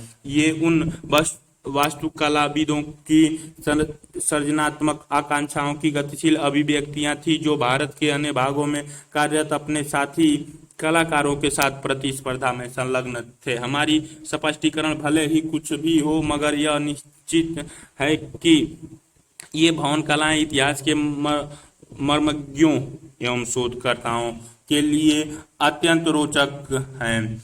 चोल और पांड्यों की शक्ति के अवसान के साथ कर्नाटक के होयसलों ने दक्षिण भारत में प्रमुखता प्राप्त कर ली और वे वास्तुकला के महत्वपूर्ण संरक्षक बन गए। उनकी सत्ता का केंद्र मैसूर था। दक्षिण दक्कन में लगभग 100 मंदिरों के अवशेष मिले हैं, किंतु उनमें से 3 सबसे अधिक उल्लेखनीय हैं, अर्थात बेलूर, हेलबीडी और सोमनाथपुरम के मंदिर। संभवतः इन मंदिरों की सबसे अधिक उल्लेखनीय विशेषता यह है कि वे अत्यंत जटिल बनाए गए हैं, जबकि पहले वाले मंदिर सीधे वर्गाकार होते हैं, लेकिन इनमें अनेक आगे बढ़े हुए कोण होते हैं, जिनसे इन मंदिरों की योजना तारे जैसी दिखाई देने लगती है। चित्र में ये दृश्य सोमनाथपुरम मंदिर का दृश्य दिखाया गया है। इसीलिए इस योजना की तारकीय योजना कहा जाता है। चूंकि ये मंदिर सेल खड़ी घिया पत्थर से बने हुए हैं, इसीलिए कलाकार अपनी मूर्तियों को बारीकी से उकेर सकते थे। इसी बारीकी को विशेष रूप से उन देवी देवताओं के आभूषण के अंकन में देखा जा सकता है, जो उन मंदिरों पर सजे हुए हैं। कर्नाटक में हेलबीड में स्थित होयसलेश्वर मंदिर होयसल नरेश द्वारा 1150 ईस्वी में गहरे रंग के परतदार पत्थर शिष्ट से बनाया गया था। होयसल मंदिर को शंकर या वेसर शैली के मंदिर कहा जाता है, क्योंकि उनकी शैली द्रविड़ और नागर दोनों शैलियों में से लेकर बीच की शैली है। ये मंदिर अन्य मध्यकालीन मंदिरों की तुलना करने पर अपनी मौलिक तार्किक भू योजना और अत्यंत अलंकारिक उत्कीर्णों के कारण आसानी से जान पहचाने जा सकते हैं। हेलबीड का मंदिर नटराज के रूप में शिव को समर्पित है। यह एक दोहरा भवन है, जिसमें मंडप के लिए एक बड़ा कक्ष है, जहां नृत्य एवं संगीत का कार्यक्रम सुविधापूर्वक संपन्न किया जा सकता है। प्रत्येक भवन से पहले एक नंदी मंडप है। इस मंदिर और उसके निकटवर्ती बेलूर मंदिर का गुंबद काफी पहले गिर चुका है और मंदिर पहले कैसा दिखता होगा उसका अनुमान द्वारों के दोनों ओर स्थित छोटे छोटे प्रतिरूपों से ही लगाया जा सकता है। केंद्रीय वर्गाकार योजना से जो कोणीय प्रक्षेप आगे निकले हुए हैं, वे तारे जैसे प्रभाव चित्र में दिखाई गई है। नटराज हेलबीड का मंदिर दृश्य में दिखाई गए उत्पन्न करते हैं और उन पर पशुओं तथा देवी देवताओं की अनेक आकृतियां उकेरी हुई हैं। इन आकृतियों का उत्कीर्ण अत्यंत जटिल एवं बारीक है। उदाहरण के लिए इसमें सबसे नीचे की चित्रवल्लरी में महावतों के साथ सैकड़ों हाथियों का जुलूस दिखाई दिखाया गया है। इन हाथियों में से कोई भी दो हाथी एक जैसी मुद्रा में नहीं है। सन 1336 में स्थापित विजयनगर ने इटली के निकोल डी कांटी, पुर्तगाल के डोमिंगो पेइस, फार्नाओ न्यूमिस और दुर्आते बाबोसा और अफगान अब्द अल रज्जाक जैसे अंतर्राष्ट्रीय यात्रियों को आकर्षित किया, जिन्होंने इस नगर का विस्तृत विवरण दिया।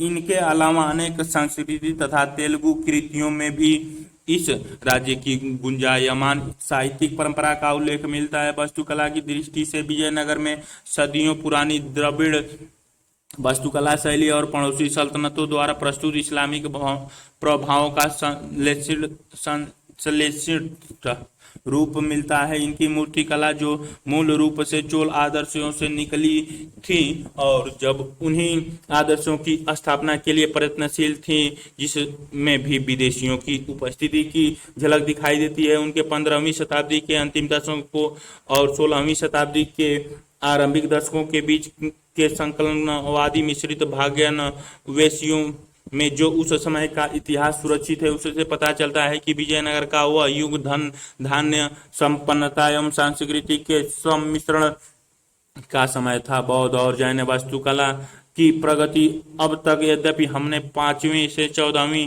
शताब्दियों के दौरान हिंदू वास्तुकला में हुई प्रगति एवं परिवर्तन पर ही अपना ध्यान केंद्रित किया था, पर यह भी ध्यान देने योग्य बात है चित्र में दिखाई गई है ये दृश्य गुंबद नालंदा विश्वविद्यालय का दृश्य दिखाया गया है।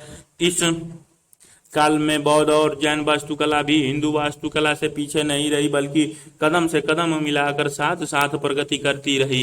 एलोरा जैसे स्थानों में बौद्ध, हिंदू और जैन स्मारक साथ साथ पाए जाते हैं, जैसे कि बादामी, खजुराहो, कन्नौज आदि में भी किन्हीं दो धर्मों के अवशेष एक दूसरे के आसपास पाए जाते हैं। जबकि 6ठी शताब्दी में गुप्त साम्राज्य का पतन हो गया तो बिहार और बंगाल की पूर्वी क्षेत्र, जिसे ऐतिहासिक रूप से मगध कहा जाता था, एक साथ जुड़कर एक हो गया और पश्चिम में अनेक छोटे छोटे राजपूत राज्य उभर आए। 8वीं शताब्दी में पाल शासकों ने इसी पूर्वी क्षेत्र में शक्ति प्राप्त कर ली। द्वितीय पाल शासक धर्मपाल अत्यंत शक्तिशाली बन गया और उसने शक्तिशाली राजपूत प्रतिहारों को परास्त करके अपना साम्राज्य स्थापित कर लिया। धर्मपाल ने अपने सुदृढ़ साम्राज्य को गंगा नदी की उपजाऊ मैदान में कृषि और अंतर्राष्ट्रीय व्यापार के सहारे समृद्ध बना लिया। बोध गया निश्चित रूप से एक अत्यंत प्रसिद्ध बौद्ध स्थल है। इस तीर्थ स्थल की पूजा तभी से की जाती रही जब सिद्धार्थ को ज्ञान यानी बुद्धत्व प्राप्त हो गया था और वे गौतम बुद्ध बन गए थे।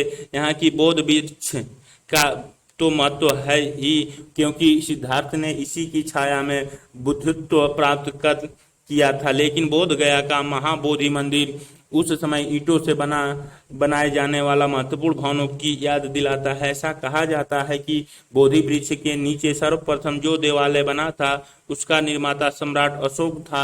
उस देवालय के चारों ओर जो वेदिका बनी हुई है वह मौर्य काल के बाद लगभग 100 ईसा पूर्व में बनाई गई थी। मंदिर के भीतर बहुत से दीवालों में जो प्रतिमाएं स्थापित हैं वे पाल राजाओं के शासनकाल में 8वीं शताब्दी में बनाई गई थी, लेकिन वास्तविक महाबोधि मंदिर जिस अवस्था में आज खड़ा है वह अधिकतर औपनिवेशिक काल में अपनी 7वीं शताब्दी के पुराने रूप में बनाया गया था। मंदिर का रूपांकन असामान्य किस्म का है, न तो इसे पूरी तरह द्रविड़ और न ही नागर शैली का मंदिर कहा जा सकता है। यह नागर मंदिर की तरह सकरा है, लेकिन द्रविड़ मंदिर की तरह बिना मोड़ सीधे ऊपर की ओर उठा हुआ है। नालंदा का मठीय विश्वविद्यालय एक महाविहार है, क्योंकि यह विभिन्न आकारों के अनेक मठों का संकुल है। आज तक इस प्राचीन शिक्षा केंद्र का एक छोटा हिस्सा खोदा गया है, क्योंकि इसका अधिकांश भाग समकालीन सभ्यता के नीचे दबा हुआ है, इसीलिए यहाँ आगे खुदाई करना लगभग असंभव है। नालंदा के बारे में अधिकांशतः जानकारी चीनी यात्री हेन सांग ने हेनसांग के अभिलेखों पर आधारित है। इनमें कहा गया है कि एक मठ की नींव कुमारगुप्त प्रथम द्वारा 5वीं शताब्दी में डाली गई थी और यह निर्माण कार्य परवर्ती सम्राटों के शासनकाल में भी चलता रहा, जिन्होंने इस विलक्षण विश्वविद्यालय का कार्य संपन्न किया। इस बात के प्रमाण साक्ष्य मिलते हैं। ये मंदिर चित्र में दिखाई गई है। महाबोधि मंदिर बोध गया का दृश्य है। ये मंदिर दृश्य में दिखाई गई मूर्ति कला की बारीकियां नालंदा की दृश्य में दिखाई गई है कि बौद्ध धर्म के सभी 3 संप्रदायों थेरवाद, महायान और वज्रयान के सिद्धांत यहाँ पढ़ाए जाते थे और उत्तर चीन, तिब्बत और मध्य एशिया तथा दक्षिण पूर्व एशिया में भी श्रीलंकाई, थाईलैंड, बर्मा और अनेक अन्य देशों के बौद्ध भिक्षु बौद्ध धर्म की शिक्षा प्राप्त करने के लिए नालंदा और इसके आसपास स्थित बोध गया तथा कुर्कीहार आदि केंद्रों में आते थे। भिक्षु और तीर्थयात्री वापस अपने देश जाते समय अपने साथ छोटी छोटी प्रतिमाएं और सचित्र पांडुलिपियां ले जाते थे। इस प्रकार नालंदा जैसे बौद्ध मठ कला उत्पादन के विशाल केंद्र बन गए थे, जिनका प्रभाव एशिया के अन्य सभी बौद्ध धर्मावलंबियों देशों की कलाओं पर भी पर्याप्त मात्रा में पड़ा था। नालंदा की गच्छकारी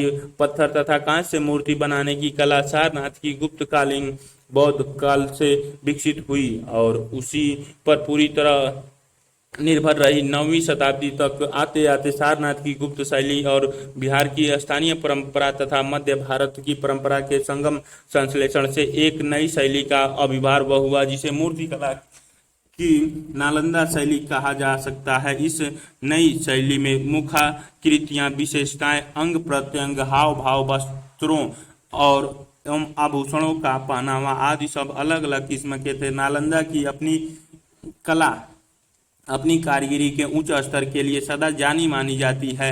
इसकी अनेक विशेषताएं हैं, जैसे प्रतिमाओं को सोच समझकर अत्यंत व्यवस्थित रूप से गढ़ा है। उनमें कहीं भीड़ भाड़ नहीं दिखाई देता है। प्रतिमाएं आमतौर पर उपहार में समतल सपाट नहीं है, लेकिन त्रिआयामी रूप में बनाई गई हैं। प्रतिमाओं के पीछे की पाटियां विस्तृत होती हैं और अलंकृत सुकोमल एवं बारीकी होते हैं। नालंदा की कांस्य मूर्तियों का काल 7वीं और 8वीं शताब्दी से लगभग 12वीं शताब्दी तक का है। इनकी संख्या पूर्व भारत के अन्य सभी स्थलों से प्राप्त कांस्य प्रतिमाओं की संख्या से अधिक है और ये पाल राजाओं के शासनकाल में बनी धातु की प्रतिमाओं का काफी बड़ा भाग है। चित्र में दिखाई गई है ये दृश्य है नालंदा की खुदाई वाला दृश्य दिखाया गया है। पत्थर की मूर्तियों की तरह ये कांस्य प्रतिमाएं भी प्रारंभ में सारनाथ और मथुरा की गुप्त परंपराओं पर अत्यधिक निर्भर थी। नालंदा की प्रतिमाएं प्रारंभ से महायान संप्रदाय के बौद्ध देवी देवताओं का प्रतिरूपण करती थीं, जैसे कि खड़े बुद्ध, बोधिसत्व जैसे कि मंजूश्री कुमार, कमला सन्नत और लोकितेश्वर और नागार्जुन। 11वीं और 12वीं शताब्दी के दौरान जब नालंदा एक महत्वपूर्ण तांत्रिक केंद्र के रूप में उभर आया, तब इन मूर्तियों में वज्रयान संप्रदाय के देवी देवताओं जैसे वज्र, शारदा, सरस्वती का ही एक रूप खसपण और लोकितेश्वर आदि का बोलबाला हो गया।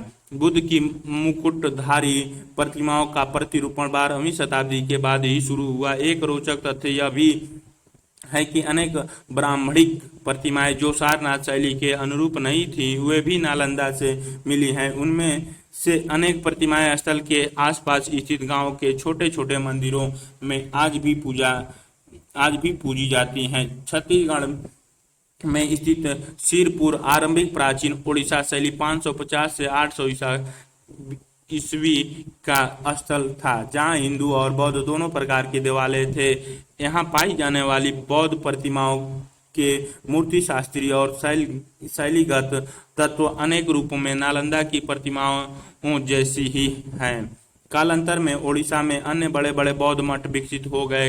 ललितगिरी, वज्रगिरी और रत्नागिरी के मठ उनमें सबसे अधिक प्रसिद्ध हैं।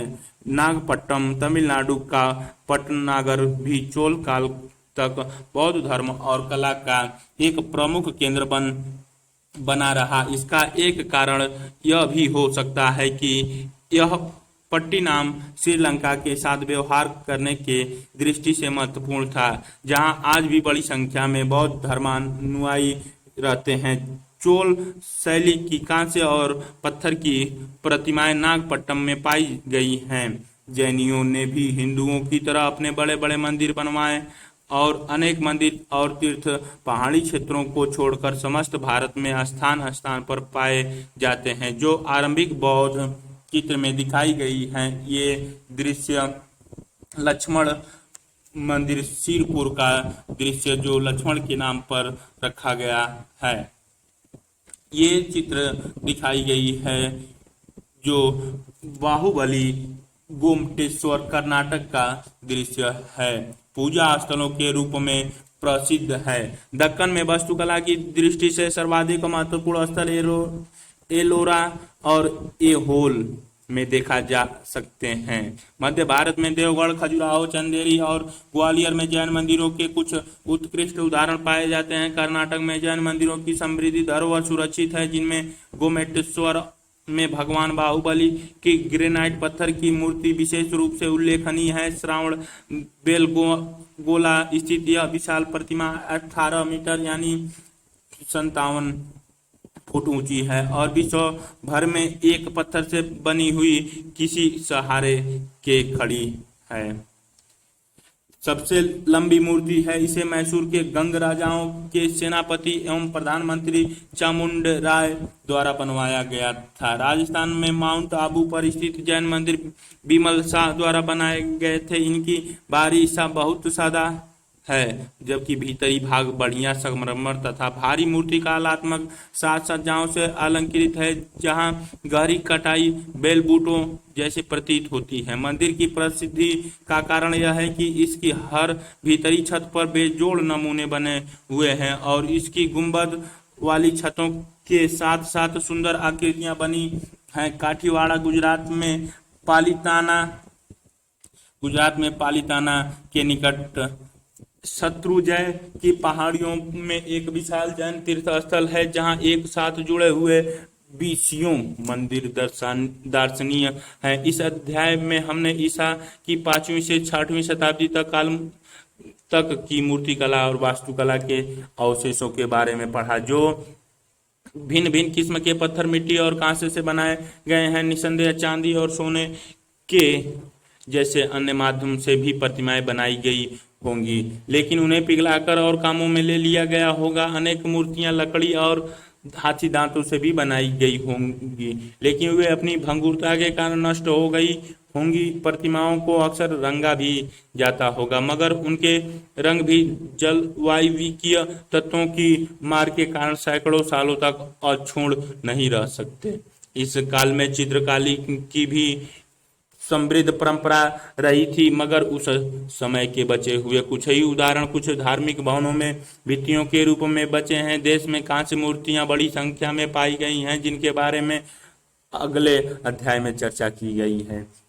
मध्यकालीन भारत के विभिन्न क्षेत्रों में स्थित प्रमुख कला शैलियों एवं कुछ प्रसिद्ध स्मारकों का यहाँ वर्णन किया गया। इस बात का ज्ञान आवश्यक है कि हमने जिस असाधारण कलात्मक उपलब्धियों का वर्णन किया है, उन्हें व्यक्तिगत रूप से कलाकारों द्वारा किया जाना संभव नहीं था।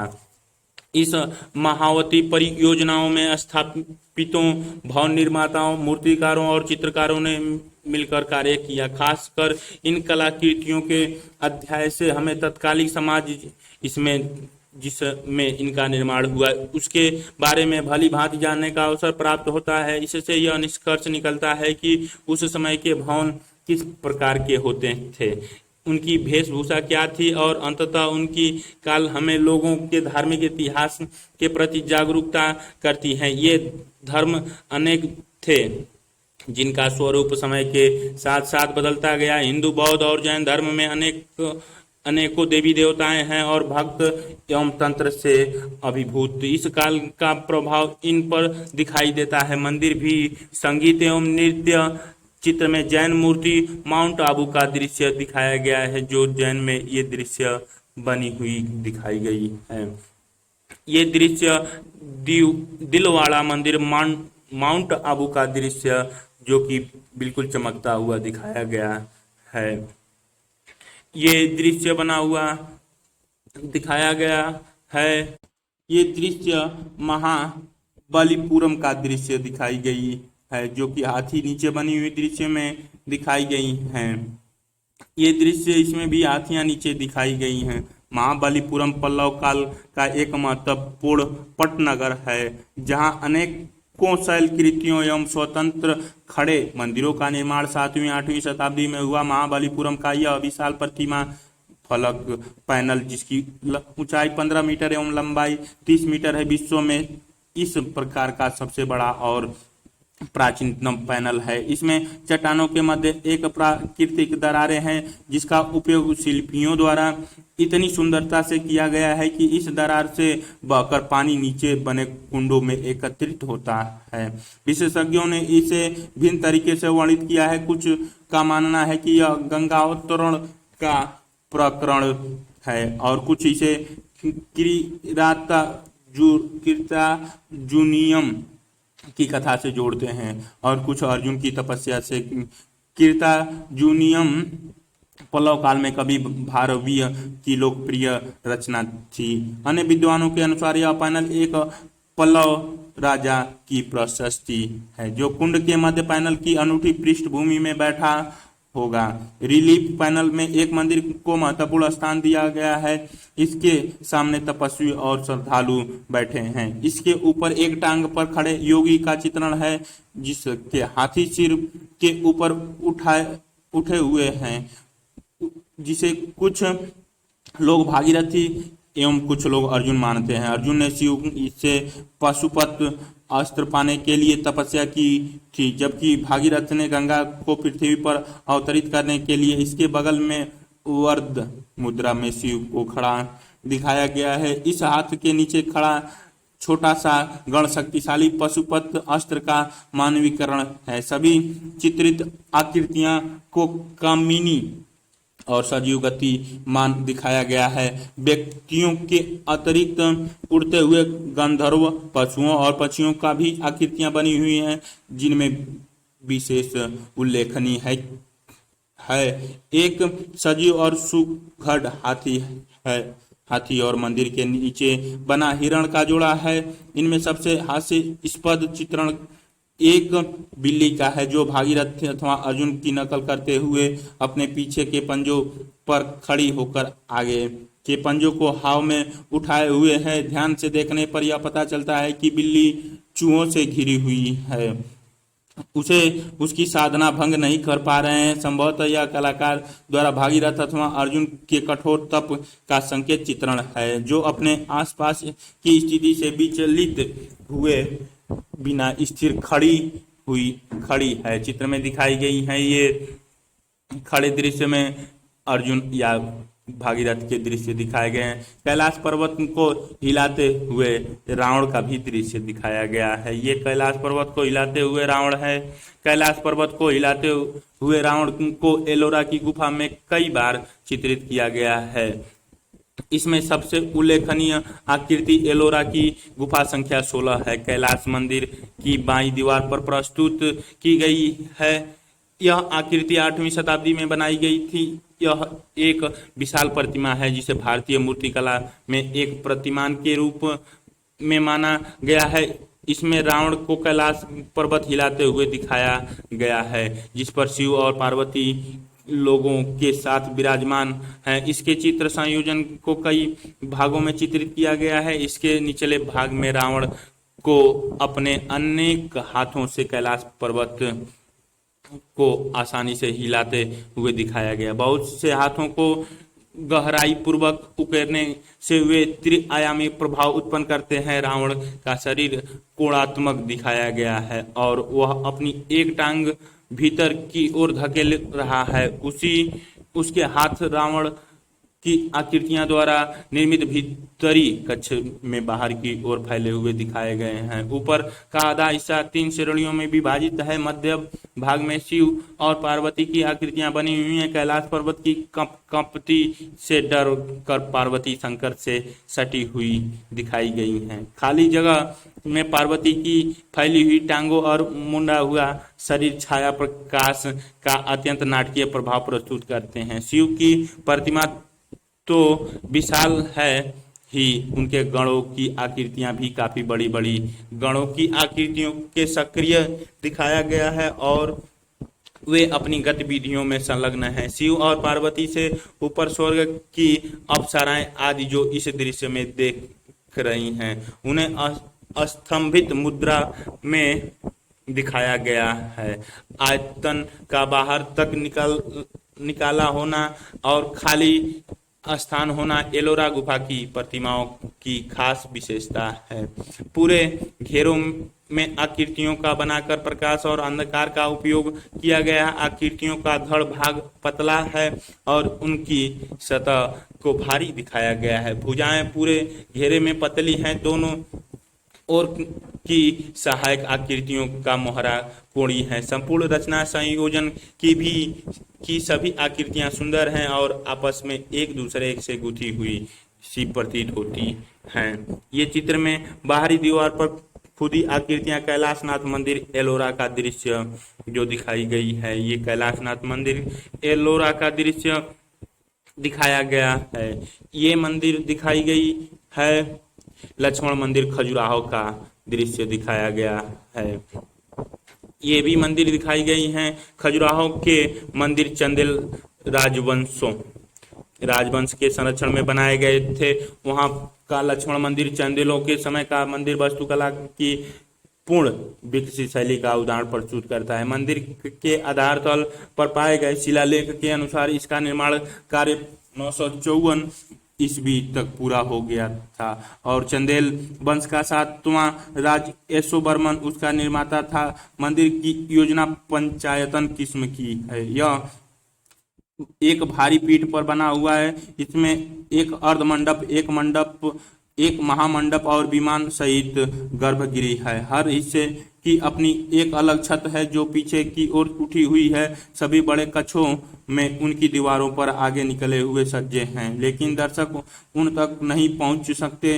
वे मुख्य रूप से वायु तथा प्रकाश के आवागमन के लिए ही बनाए गए हैं। गर्भगृह की बाहरी दीवारें और प्रदक्षिणा पथ, परिक्रमा पथ की बाहरी और भीतरी दीवारें प्रतिमाओं से सजी हुई हैं। गर्भगृह पर बना शिखर बहुत ऊंचा है। यह देखना दिलचस्प है कि गर्भगृह के चारों ओर एक प्रदक्षिणा पथ रखा गया है जो बाहरी दीवारों से ढका है और ये बाहरी दीवारें अनेक देवी देवताओं की प्रतिमाओं तथा कौमुदीप आकृतियों से सुसज्जित हैं। गर्भगृह की बाहरी दीवार भी ऐसी ही आकृतियों से सजी हुई है। खजुराहो के मंदिर अपनी कामुक प्रतिमाओं के लिए प्रसिद्ध हैं। पीठ की दीवार पर भी उनके कामुक प्रतिमाएं उत्कीर्ण हैं। मंदिर का असली दीवार पर बहुत कम कामुक प्रतिमाएं बनाई गई हैं, लेकिन अधिकांशतः ऐसा प्रतिमाएं कुर्सी पर बनी हुई हैं। दीवारें कुछ इस प्रकार बनाई गई हैं कि उनकी प्रतिमाएं रखने के लिए खास स्थान की व्यवस्था हो। भीतरी कक्ष में अत्यंत सुसज्जित है। गर्भगृह का प्रवेश द्वार भारी भरकम स्तंभों और सरदलों से बनाया गया है, जिन पर दरवाजों को सजावट के लिए छोटी छोटी आकृतियां उकेरी हुई हैं। मंदिर के चारों कोनों पर देवाले बने हुए हैं, जिनमें 3 देवालों में विष्णु की और एक में सूर्य की प्रतिमा है, जिसे देवाले की छत पर बनी केंद्रित प्रतिमाओं से पहचाना जा सकता है। इनमें वस्त्र सज्जा एवं आभूषणों पर अत्यधिक ध्यान दिया गया है। ये दृश्य भी दिखाई गई है। कलाओं के मुख्य केंद्र बन गए हैं। 10वीं शताब्दी के बाद से मंदिर विशाल भूमि के मालिक हो गए, क्योंकि राजाओं ने उन्हें भूमि दान में दे दी और उसके रख रखाव में उनकी प्रशासनिक भूमिका थी। परियोजना कार्य अपने नगर के भीतर या आसपास किसी मंदिर या मठ का पता लगाएं और उनकी महत्वपूर्ण विशेषताओं जैसे भिन्न भिन्न वस्तु कलात्मक लक्षण, मूर्ति कलात्मक शैली, प्रतिमाओं की पहचान राजवंश से संबंधित है और संरक्षण के बारे में लिखें। यह बताएं कि आप जिस मंदिर या मठ का अध्ययन कर रहे हैं क्या वह राज्य या केंद्रीय सरकार द्वारा संरक्षित है। उस स्मारक की रक्षा के लिए या उसके बारे में जागरूकता उत्पन्न करने के लिए अपने महत्वपूर्ण सुझाव दें। अभ्यास प्रश्न नीचे लिखें।